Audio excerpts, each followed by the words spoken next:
Magbabasa sa Book of John pa rin, chapter 2, verse 1-11. So, ang ating pong babasahin ay isang istorya kung saan ito ay tumutukoy sa unang miracle na ginawa ng ating Panginoong Jesucristo. Yan. So, basahin po natin. Nakikita niyo po ba? Medyo dikit-dikit na naman. Ayan na. Sige. Kung hindi niyo po masyadong mabasa, sundan niyo na lang po sa pagbabasa ko. Okay, 1, 2, 3. On the third day, a wedding took place at Cana in Galilee. Jesus' mother was there, and Jesus and his disciples had also been invited to the wedding. When the wine was gone, Jesus' mother said to him, "They have no more wine. Woman, why do you involve me?" Jesus replied, "My hour has not yet come." His mother said to the servants, "Do whatever he tells you."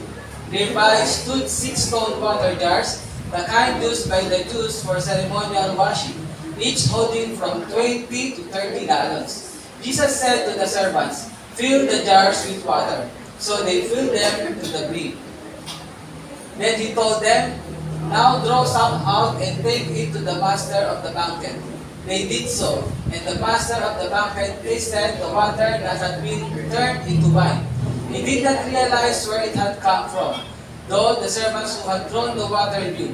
Then he called the bridegroom aside and said, "Everyone brings out the choice wine first, and then the cheaper wine after the guests had too much to drink.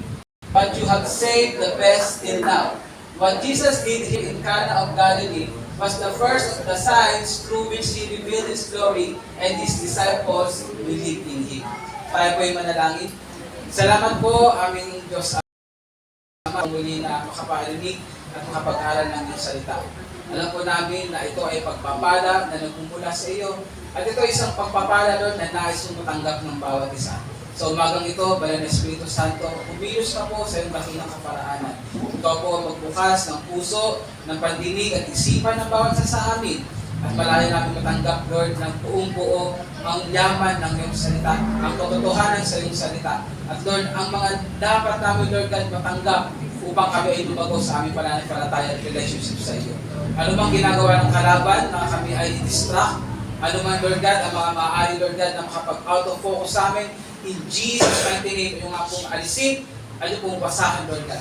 Help us to focus, Lord God, ang oras na ito, dahil alam namin, Lord, sa aming paikinig.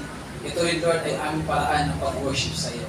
Kaya pahalagaan namin ang iyong salita at pakakaingatan, Lord, sa aming mga puso, sa aming buhay. Pagpalain niyo po ang iyong abang lingkod. Gamitin niyo po ako ayon sa iyong nais. Sa iyong papulit para natin, pangdalangin sa pangalan ni Jesus. Amen at amen. Sige po, makakapo na po ang bawat isa. Yan. Sino po dito ang nakatenda ng kasalan? Yan. Sa isang kasalan, nakarating ba kayo ng kasalan? Pagdating niyo ay ubos na ang pagkain agad? Hindi naman. Meron ba kayo nakatenda ng kasalan na sinabi, wala nang dadagdag ha? Ayan, pag nakakuha, wala nang babalik. Ayan.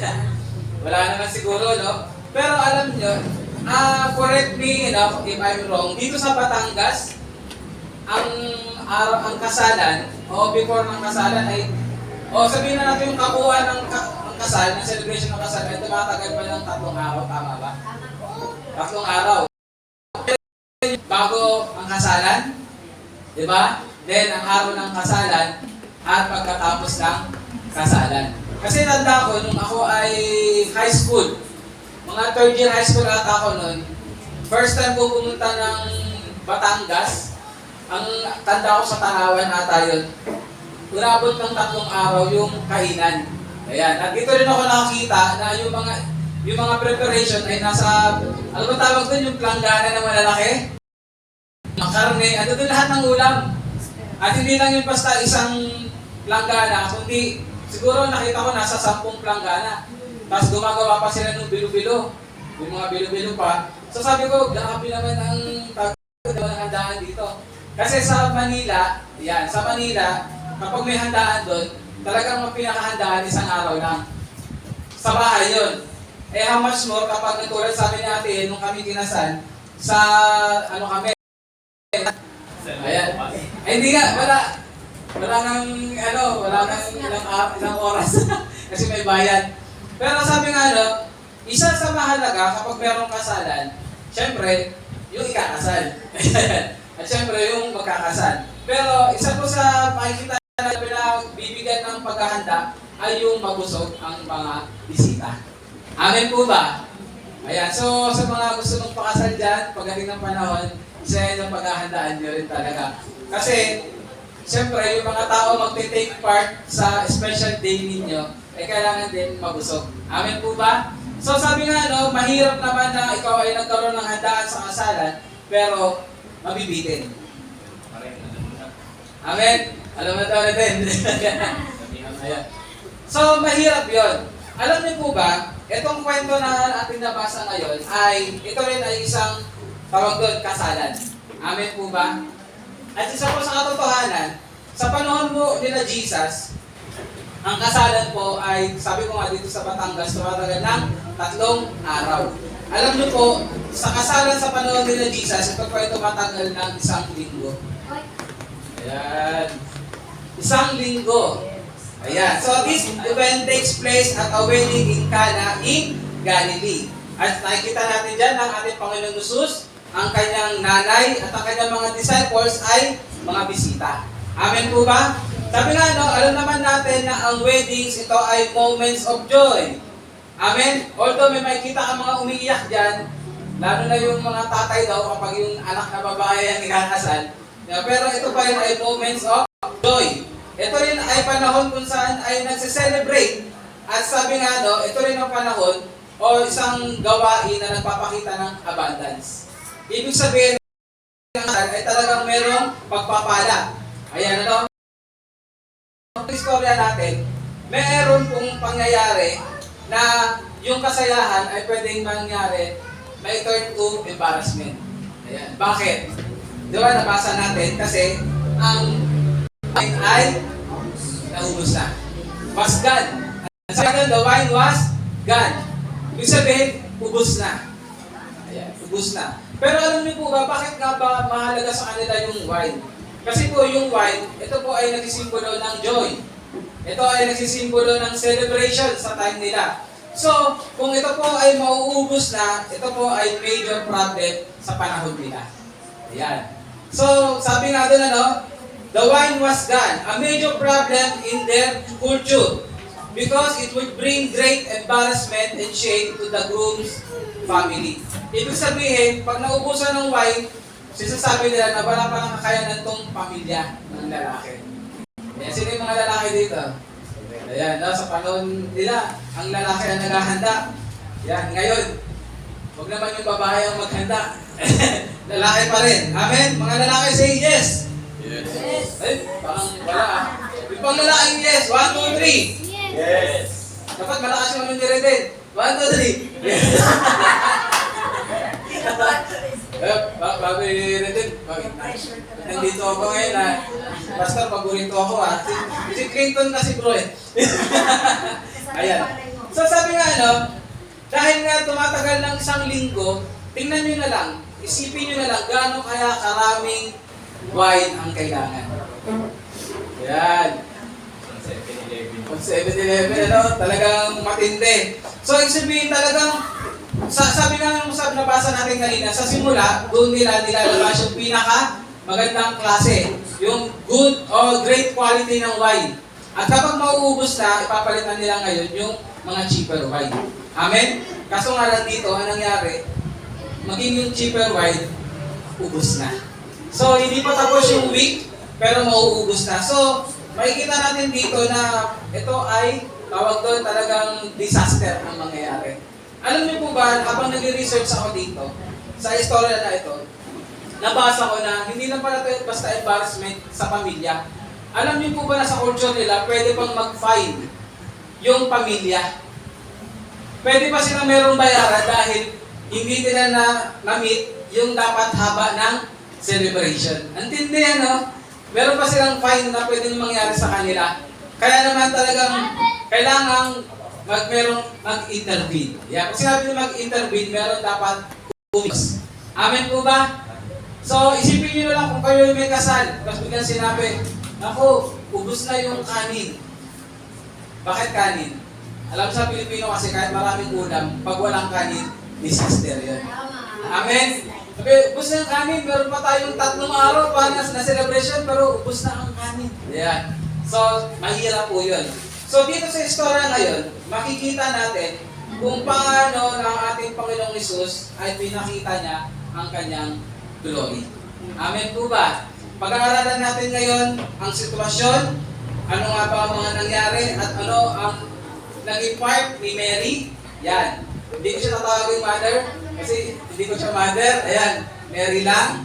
Ayan, ano? At kung ano ang ginawa ng Panginoong Hesus at kung ano ang matututunan natin.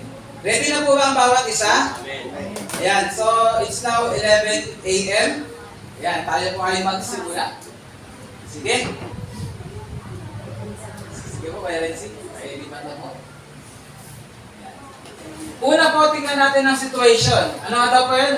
A moment of need. So, sige.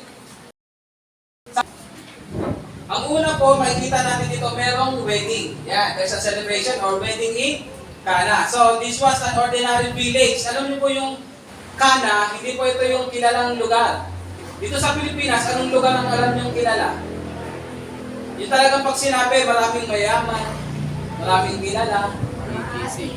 Boracay daw, Boracay. Siguro pag kinasal ka sa Boracay, mayaman ka. Ayan. O ano naman yung parang list? Ano yung pinaka-list na lugar na maisip nyo? Ano naman? Ano? Siguro sabihin na natin na, ano ba, ang San Jose. Ano bang lugar sa San Jose ang medyo hindi kilala? Na lugar dito? Kasi sabihin na natin, Tramo.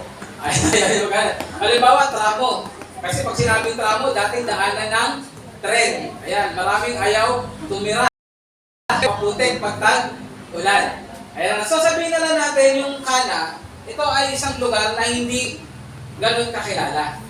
Amen po ba? So, sasabihin kita natin dito, this is an ordinary village. But then, dito, Jesus chose. Ayan. O, Jesus chose not to begin His ministry sa mga lugar na kilala.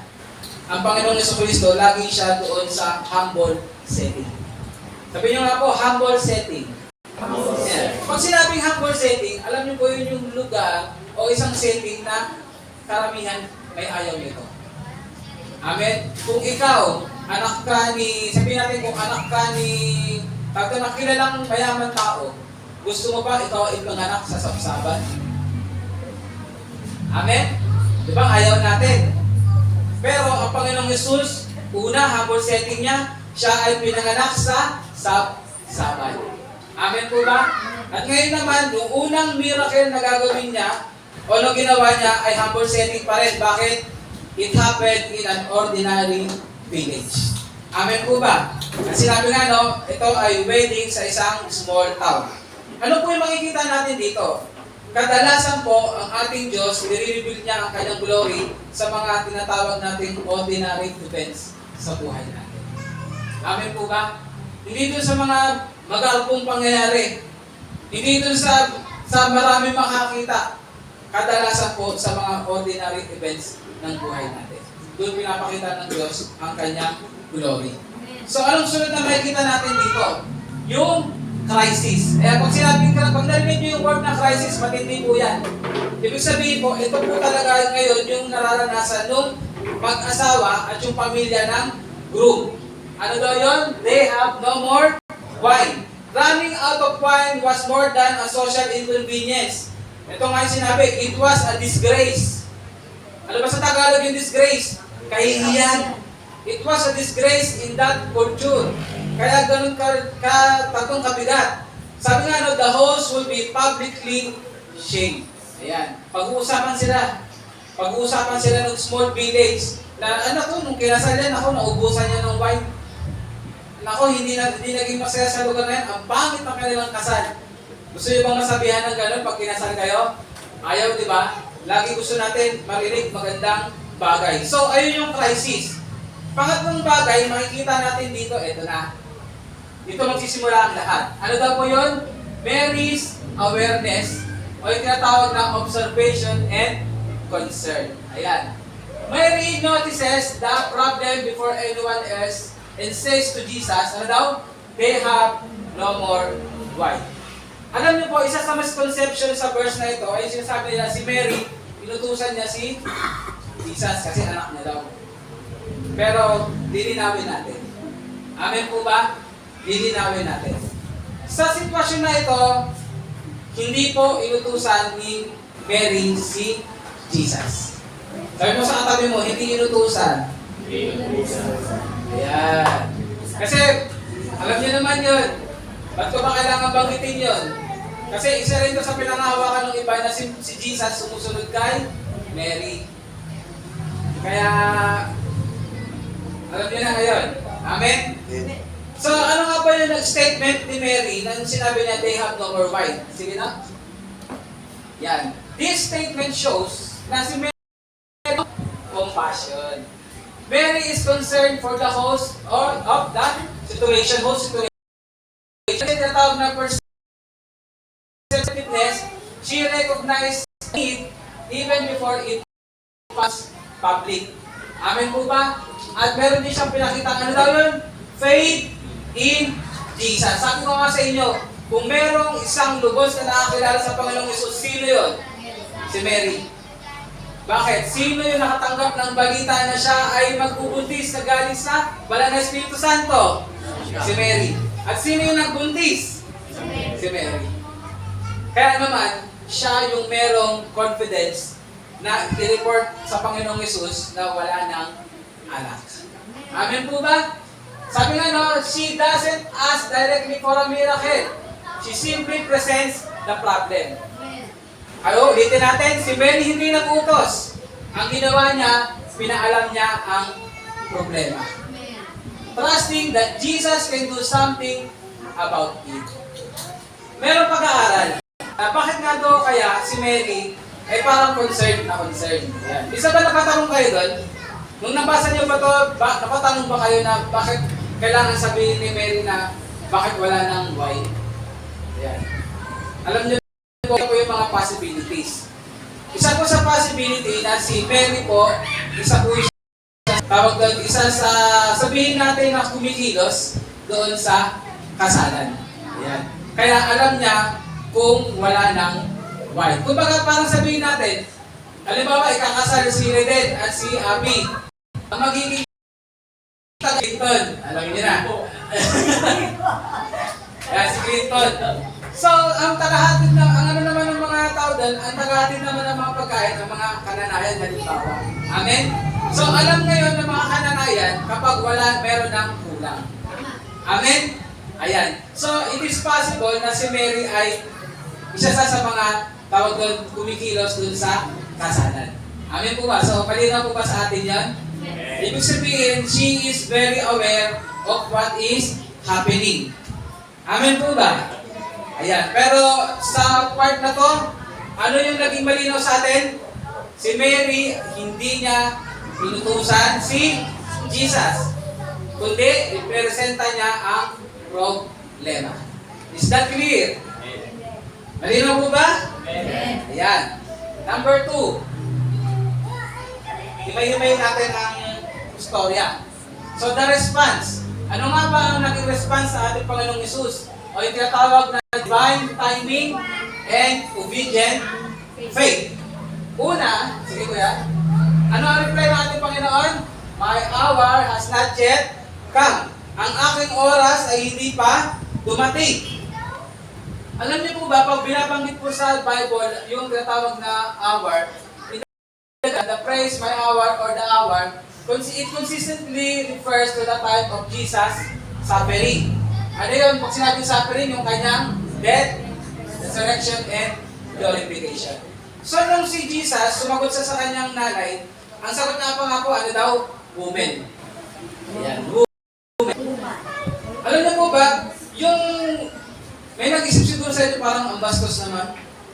Ba't yung sinabing, mother? Ayan. O kumbaga sa ating Tagalog, ano daw? Nanay. Alam niyo po ba, sa panahon nila, kapag in-address ng isang tao, ang babae na woman, is a sign of respect. Mas respeto pa yun kaysa sa nanay. Mas nagbibigay pa yun ng respeto sa pagsabing nanay, Lola. Pag sinabing woman, ibig sabihin yan, pinapakita mo kung sino siya. Amen? Kaya huwag niyo sasabihin sa lalaki na woman. Kasi ang woman pang babae. Amen? Do not prefer it to man. Doon sa mga lalaki gusto maging babae because they don't deserve it. Amen? Si Jesus, sinabi na lang yun sa tunay na babae. Amen? Napasok talaga, no? Kasi nung pinaalala ko kasi may nag-post, galit na galit siya kasi tinawag siyang bro. Ayan, tinawag siyang sir. Sabi niya, hindi, dapat babae ako. No. Mismo si Jesus, na-address niya lang yan sa babae. Amen po ba? So, anong ibig sabihin nun? Jesus is reminding Mary that his miracles will always align with his Father's divine plan and purpose. Kasi alam naman ni Mary yun eh. Bakit nag-present yung problem? Kasi ang katotohanan, alam ni Mary na si Jesus lang ang merong kayang gawin. Amen po ba? Amen. Si Jesus lang ang may kayang gawin. Ibig sabihin, sa pananampalataya ni Mary, walang iba makakatulong dito sa mga ito, kundi ang Panginoong Jesus. Amen? Siya lang ang may kakayanan, kaya pinireset ni Mary ang problem. Pero makikita natin dito na sinabi ng Panginoong Jesus na ang kanyang oras ay hindi pa dumating. Pero makikita natin dito, ano nga bang parang ibig sabihin sa atin nun? Sige na, pakibindot po. Spiritual meaning sa atin, nung sinabi, my hour has not yet come. Ito yan. Jesus acts according to the perfect timing of God. Na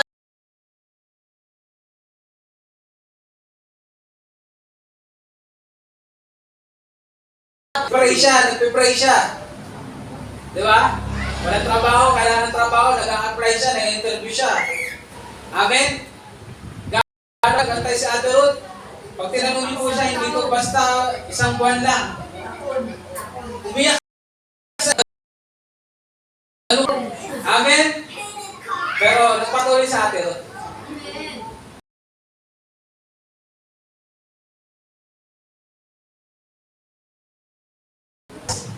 Amen po ba? Kasi ang Lord natin ayon sa ating kalooban. Sabi ng ating Panginoong Jesus sa kanyang nanay,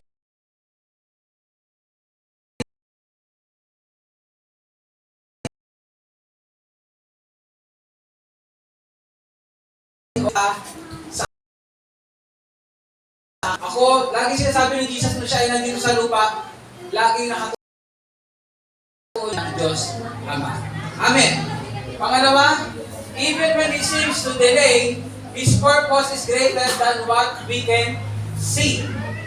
Kahit na parang delay ang lahat, kahit na parang natatagalan tayo kasi nga wala sa timing natin, pero sa timing ng Lord, tandaan natin, kapag nangyari yung kalooban ng Diyos, yung timing niya, mas greater pa yun kaysa sa inaantay mo. Mas greater pa yun kaysa sa panahon inaasap mo. Amen po ba? So, sino dito may inaantay? Sa Lord. Amen. Yan. Antay. Sabi mo sa katabi mo, antay-antay na. Huwag kang magpadali. Huwag kang, sabi, okay lang mapagod ka, pero huwag kang huminto. Amen. Huwag kang susuko. Sayang naman, pag sumuko ka, bukas na pala. Mamaya na pala. Ayan. And, ano pa? The power of His cross reminds us that true glory comes through, ano daw? Obedience and sacrifice and not public display. Amen po ba? Kasi itong miracle na to, alam niyo po ang audience ko dito ay ilan lang. Hindi po yung mga umaten sa kasal. Ang audience lang po dito si Mary, yung kanyang disciples, at yung mga nag-prepare. Yung nag-prepare nung paglalagyan ng alak. Amen po ba? So next, ano pa yung sinasabi na ng obedient faith? Dito natin makikita. Sige po. Mary's faith-filled instruction. Ano nga ba yung ginawa ni Mary? Dito natin makikita na mismong si Mary ay mayroong pananampalataya sa Panginoon. Yes. Amen. Amen. Anong ibig sabihin nun? Mary is not a deity. Kasi pag sinabi deity, si Mary ay hindi Diyos. Dahil mismo sa mga pangyayari ito, pinapakita niya na kailangan niya ang Panginoon at umaasa siya sa Panginoon. Ano makikita natin sa nangyari? Mary tells the servants, ano daw? Do whatever he tells you. Hindi niya sinabi ko ano sabihin ko, sasabihin ko kay Jesus, susunod siya. Hindi. Ang sinabi niya, nyo kung ano ang sasabihin niya. Amen? So, this take complete trust and obedience. Alam niyo po sa Panginoon, kailangan makita sa atin lagi na meron tayong pag-tiwala. Sabihin niyo nga po, pag-tiwala. Yung malakas, 1, 2, 3. Pag-tiwala, pagsunod. Kaya yung kailangan makita sa atin ng Panginoon. Sabi nga no, Mary's words to the servants reveal that she is willing, ano daw, to let her son do whatever he please. Alam niyo po, pwede naman sabihin ng, pwede naman gawin ni Lord, dahil mga yung diyan, di ba? Hawakan na lang. Tapos, ano na? Hindi, yan na, okay na. Di ba? Hindi. Pero, pinapakita rito, there are miracles na kailangan ng obedience para mangyari. Ano daw yun? May mga miracles na kailangan ng obedience para mangyari. Amen. Sabi mo sa katabi mo, sumunod ka muna at magtiwala para mayroong miracle na mangyari. Amen. Amen po ba? Ayan. So dito, hinahayaan o nananampalataya si Mary na meron kayang gawin ang Panginoong Hesus, kaya sinabi niya, do whatever what was right. Alam naman niya na gagawin ng Lord ang nararapat, ang tama. Kaya nga no, it is worth noting that it was Jesus. Ano daw? It was Jesus, not Mary, who took command and solved the problem. Sino ang nagutos sa mga utosan? Sabihin natin utosan na kumuha ng lagayan ng tubig. Di ba Jesus? Amen?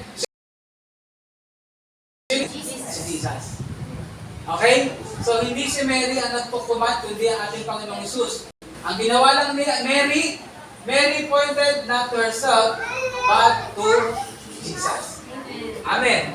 So, sino ang bida ng istorya? Si Jesus. Si Jesus pa rin.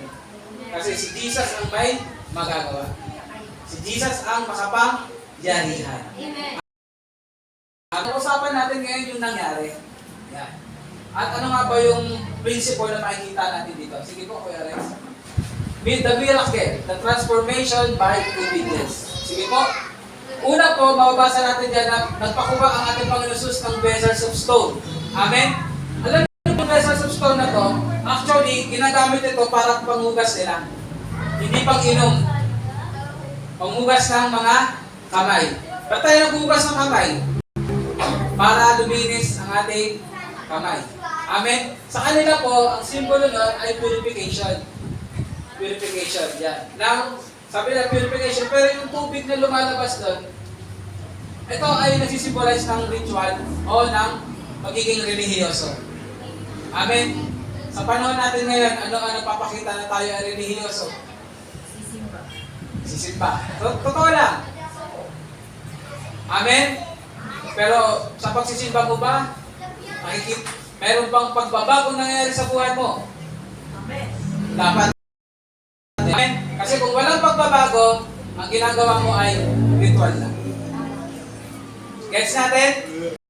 Ito ka lang dito para masabi na nagsisimba ka, pero walang pagbabago na gaganap sa'yo, wala ka natututunan. Paglabas mo dyan, doon, ritual lang. Amen? So parang ganun yung ginagawa nila. Pag sila yung naghuhugas, sa pakiramdam nila, nalilinis sila. Pero sabi mo sa tabi mo, pakiramdam lang nila yun. Sa pagsisimba mo, huwag mong pakiramdam lang na nalilinis ka. Na nalalapit ka sa Lord. Kasi kung umatin ka nga na wala ka natututunan, hindi ka lumalago, hindi nangyayari yun. Dapat sa pag-attend mo, ang prayer mo, pakatakpo mo ang Panginoon. Matuto ka sa naririnig mo. Amen po ba? Kaya nga sinabi niya na ito ay nagsisimula lang sa ritual and religion, pero ang totoo, hindi sila narilinis o natatransform sa kalooban nila. At marami ang nahugasan ng kamay, pero ang buhay ay hindi na babago. Amen po ba? At isa pa doon, makikita yung 6 stone jars na yan, Actually, walang gustong uminom dyan. Bakit? Kasi yan ang hugasan ng kamay. Ayan. Kaya sikreto. Kaya hindi pinalam sa marami. Diba? Ano pa yung next natin makikita dito? Next, yung command. Ano sabi ng ating Panginoon Jesus? Fill the jars with water. The servants obeyed completely. Ikaw pa na nag-aantay ng miracle sa Lord. Ikaw pa na nag-aantay ng kasagutan sa Panginoon. Sumusunod ka ba sa Panginoon? Minsan. Ulitin ko, ikaw na nag-aantay ng promise ng Lord, ng miracle sa buhay mo. Sinusunod mo ba anong pinapagawa ng Lord? Sabihin niyo po, dapat. Yun, dapat. Kasi, tulad na nabanggit natin kanina, kung gusto mong matanggap, isa nire-require ng Lord na meron kang pagsunod. Pagtitiwala at pagsunod. Amen po ba? Huwag kang mag-expect kung wala kang ginagawa. Amen. So sabi niya na, the servants obeyed completely. They filled them to the brim. Pag sinabing to the brim, talagang puno. Sa takip, talagang puno. Pag binuksan siguro yun, apaw agad, as in punong-puno. So ano yan? Miracles often begin with simple acts of obedience. Kapatid, nagsisimula mangyari ang miracle sa pagsunod mo. Sa pagsunod mo. Kung hindi sumunod, yung mga tawag doon, yung mga servants, walang paglalagyan ng tubig na magiging alak. Amen? Oh, tandaan po natin, baka may magsabi, si Lord nga, nagpagawa ng alak, kaya pwede talaga mag-inom. Barit na. Kaya alam. Mga kapatid, iba po yung alak na to sa alak natin ngayon. Iba po talaga. Ayan. Yung alak ngayon, kahit naman sabihin natin yung panahon ni Jesus, yung alak na to, nakakalasing din naman talaga. Kaya nga merong warning na ang isang tao dapat hindi nagpapakalasing. Amen? Kasi kapag nalasing ka, hindi ka naman tulad ni Bro Clinton na nasa isip pa rin. Bro, lasing ka na? Sino asawa mo? Si Mariko. Diba? Pero ang katotohanan, marami na tayo nakita na mga taong nalasing, hindi maganda ang nagagawa. Amen? May mga asawang nasaktan ng mga asawang lasing. May mga magkakaibigan na nagpatayan kasi mga lasing. May nag-drive na aksidente kasi lasing. May pulis na namaril kasi lasing. Amen? Lasing. So, kasi marami gumagamit ng verse na to, si Jesus nga nag-turn into water into wine. Kapatid, iba po, this talk about celebration. Amen? At ang mga tao dito ay hindi sinasabi maglasing, kundi ang wine ay nagsasay pulungan ng joy and celebration. Amen po ba? Ayan. So, next natin. The transformation. Jesus turned water, into wine. At alam niyo po ba, hindi lang basta wine, kundi ito ay best wine. Kaya nga nabanggit kanina, di ba? Na nung tinawag yung leader na ang iba nilalabas yung best wine sa una at nilalabas sa huli yung pangit. Pero nabanggit niya, kayo dito sa huli na, pero doon yung pa nilalabas yung pinaka the best. Wow! Tingnan nyo na lang kung ano ang nangyari. Sabi nga, the miracle reveals Jesus as the source of joy and new life. Amen po ba? When Jesus enters the situation, He doesn't just restore what was lost. He brings something far better. Anong ibig sabihin ng mga kapatid? Ayan. Anong ibig sabihin? Kapatid, nung tinanggap mo ang Panginoong Jesucristo, ayan. Tinanggap mo ang Panginoong Jesucristo, parang ikaw yung tubig. Isipin mo man parang ikaw yung tubig na pangugas ka ng kamay. Ayan, Pero dito, nung tinanggap ni Jesus into wine yung water, ito ay naging special. Ano, naging the best. Sabi mo sa katabi mo, the best. Anong ibig sabihin nun, kapatid? Ganun ang ginawa sa'yo ng Lord. Sabi mo sa katabi mo, ganun ang ginawa sa'yo ng Lord. Ginawa ka ng the best. Hindi ka panghuli. Pang-una ka. Amen? Sabi mo sa tabi mo, hindi ka panghuli. Pang-una ka. Kasi ginawa kang the best ng Lord. Amen? Pwede mo plakpahan naman natin ang Lord. Kasi ganun siya. Kung ano ang sinira ng kalaban, kung ano ang sinira ng kasalanan, kung sinabi ng you are a new creation, He is bringing the best in you. Amen po ba? Kaya nga, ganun na lang nasabi. Dahil sa ginawa na yun, yung transformation ng water into wine, yun yung pinaka-the best sa lahat. Bakit? Kasi si Jesus ang kumilos. Kaya kung si Jesus ngayon ang kumikilos sa buhay mo, wala ka na magagawa. Dahil sa gusto mo, ikaw yung the best ngayon. Amen po ba? Not the best all for your glory, the best for God's glory pa rin. Amen po ba? Ano yung significance nun? Wine often symbolizes joy, blessing, and the new covenant. Kaya nga mamaya hindi naman wine pero juice. Pero sa Bible nakalagay kasi wine. Gusto niyo ba uminom ng wine? Ayaw. Ayaw. Kasi nung dati ginawa namin sa church, sa Bagong Silang, bumili talaga sila ng wine. Alam niyo po nung ininom na yun sa amin, tinapay, okay pa eh. Sabay po natin inumin ang wine. Pag inom, naganulan yung mga tao. Kasi makilig, yung mga gumanon talaga. Kaya sabi ko, huwag na natin gawing wine. Ayan. Kasi baka ganun din yung mangyari. No? Pero alam niyo po ba, pag sinabing wine, it symbolizes ano daw? Joy, blessing, and new covenant. Kaya nga diba, this is the new covenant in my blood. Ibig sabihin, ang Panginoong Hesus, siya na ang umako ng lahat. Binayaran niya ang lahat. Sa pamagitan ng dugo niya, tayo ay nalinis. So yung covenant ngayon, yung banal na dugo ng Panginoong Hesus, ito yung hinaharap sa Diyos Ama. Amen po ba? Kaya tayo ay tinatanggap ng Diyos Ama. So, in transforming water into wine, Jesus gives a sign that He replaces the old rituals with the new life of the Spirit. Kaya nga sinabi ko itong turning water into wine, ito ay isa sa unang sign.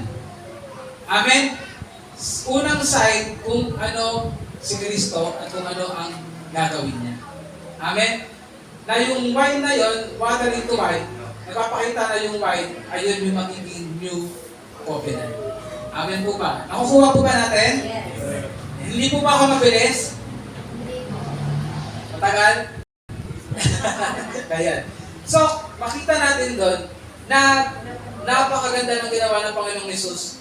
Dahil nung siya ang kumilos, nagkaroon po ng victory yung kasalan na muntik na ma-turn into embarrassment. Ano ibig sabihin nun? Yung buhay natin na papunta sa tiyak na kapahamakan dahil pumunta ang Panginoon Hesus at inimbitahan natin sa buhay natin ang Panginoon Hesus, doon tayo patungo sa langit. Amen po ba? Merong celebration, merong victory. Amen po, pwede pakpahan natin ng Lord. Ayun ang kayang gawin kapag si Jesus inimbitahan mo sa buhay mo. Kung paano siya naging matagumpay, kung paano siya kumilos sa isang sitwasyon na walang makakagawa, pero siya lang, ang celebration ay nadoble pa. At ang pangyayari ay napakaganda. Ang naging, tawag doon yung sinabi o comment, napakaganda. Na ilabas nyo sa pinakahuli kung ano ang pinaka-the best. Amen po ba? Next, and lastly, ano ang makikita natin dito? Glory revealed and faith deepened. Sinabi doon sa dulo, this, the first of His signs, Jesus did at Cana in Galilee and manifested His glory. And ano daw po? And His disciples believed in Him. At ito po ang naging dahilan upang ang kanyang mga disipulo ay maniwala sa Kanya. This miracle was not just about saving a wedding. It was about revealing who Jesus is. Mga kapatid, may makikita tayo dito mga truth kung ano yung nangyari. Sige Kuya Renzi, ano yun? That Jesus is the Creator. Kasi walang sino man ang kaya mag-transform ng ordinary to extraordinary. Amen. Do you believe? Do you agree? You need to agree. Kasi yun yung katotohanan. That Jesus is the Creator. Next, He is the Messiah. Nagapagligtas. Paano napakita dyan? Kasi kung wala si Jesus, walang magliligtas sa napakapangit na sitwasyon na kakalagyan nila. Amen. Sa buhay mo, kung wala si Jesus, sa buhay ko, kung wala si Jesus, kahit anong yaman mo pa, kahit anong ganda mo, kahit anong pogi mo, sa dulo, impyerno tayo. Amen. Pero dahil dumating si Jesus, ating Messiah, tayo ay nagkaroon ng kaligtasan. Amen. Kaya naman tayo ay nagkaroon ng joy at ng fullness of life. Amen. At ang huli, He is the Son of God whose glory leads to belief. Pinapakita dyan na siya anak ng Diyos. In short, He is God. Ano po ba? May natutunan po ba tayo? Alam niyo po, itong pangyayari ko ay, kung titingnan natin parang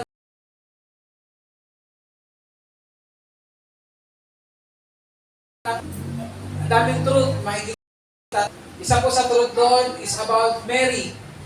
Kahit kailan hindi niya inutusan si Jesus na sumunod sa kanya. He only presents the faith in Jesus. Amen po ba? Alam niya, kilala niya si Jesus. At kailanman hindi niya pinatay ang sarili niya kay Jesus. O kailanman ay inangat Jesus. Laging sinasabi niya, si Jesus ang kailangang pumilos, siya ang sundin niya. Amen po ba? At pangalawa doon, nakita natin sa pangyayari na iyon, ang miracle nangyayari kung merong trust and obedience. Amen po ba? Amen. Trust and obedience. At next, makikita natin tayo kung paano tayo niligtas ng Lord, kung paano binago ng Lord ang buhay natin, kung paano yung water turned into wine, into finest wine. Ganun din ang buhay natin. Yes. Amen? The best. Amen? Kaya yung the best, dapat ginagawa mo, the best din. Sabi mo sa katabi mo, gawin mo rin yung the best. Ayan. So ano ngayon, ang pwede nating application? Sige Kuya Renzi. Basahin natin ng malakas. Una, 1, 2, 3. Bring your emptiness to Jesus. Ano daw yun? 1, 2, 3. When joy runs out, when strength fails, Jesus can fill you again. Amen po ba? Sa atin ba napapagod tayo? Yes. Parang yung nangyari kay Ate Ruth, hindi mahirap, hindi madali yun. Kasi nakwento na Ate Ruth, habang siya ay walang sweldo, tumatawag pa rin ang mga parokyano. Ayan, yung kanyang mga kaibigan. Yan. Si kaibigang home credit, si kaibigang video. Yan. Hindi madali yun. Amen po ba? Kayo nga, tawagan na kayo ng may bayarin para kami natin yan. Share video. Si Kuya GD kasi, may sinasalihan siya. Di ba nag-aaral siya sa St. Joseph? Sabi ko pa, may tuition na nga kayo. Ang dami niyo pong bayarin lagi. Sabi ko gano'n. Kasi, bigla mo sabi si Kuya, kay mama na sila nagsasabi, hindi kay dada. Ma, may bayarin. Sabi niya gano'n. Tapos sabi naman ni Julian sa akin, may bayarin daw. Meron na rin bayarin. Di ba, minsan makarinig nga lang tayo eh. Parang kasi binabudget ka, hindi na madali. So how much more yun sa time na ikaw ay nag-wait? Amen po ba? Pero tandaan niyo po, kapag ikaw ay napapagod sa pag-aantay, kapag parang ikaw ay nawawala na yung lakas, lapit ka lang ulit kay Jesus. Kung paano pa ang sitwasyon dun sa wedding of Cana ay parang wala na mangyayari, pero dahil invited si Jesus, meron pong nangyari na napakaganda. Amen po ba? Bring your emptiness to Jesus. Pangalawa, basahin natin 1, 2, 3. Trust God's timing. Go! His hour is always the right time, even when it seems to delay. Lagi naman yan ang pinatuturo sa atin ng Lord. Dito ata sa FC San Jose, lagi tinuturuan tayo ng Lord, mag-antay. Yes. Amen? Mag-antay. Kaya nga sinabi nila, patience is a virtue. Ayan. Pero dito iba na. Patience is skill na yan. Dapat sabihin isang gawain na nahuhubog sa'yo. Kasi nasa Panginoon ka. Kasi isa sa bunga ng banal na Espiritu Santo ay ang Patience. At sabi nga sa ibang translation, ang patience ay long suffering. Amen po ba? Trust God's timing. God's timing is always perfect. God's timing is always the best. Next. 1, 2, 3. Even when you don't understand. Ano daw yun? Sinabi ni Mary, do whatever He tells you. Ito yung key to experiencing His power. Amen po ba? Alam niyo po ba, isipin niyo na lang yung kalagayan ng mga servant. Di ba inutusan ni Jesus yung servant na purihin yung 6 coins of, vessel? Kung ikaw siguro yung servant, alam mo kung para saan yun, siguro tatanong ka, ba't ka nang punin ito? Ang dami naman maghuhugas ng kamay. Di ba? Pero kahit hindi nila naintindihan, sinabi ni Jesus, hindi gawin ko.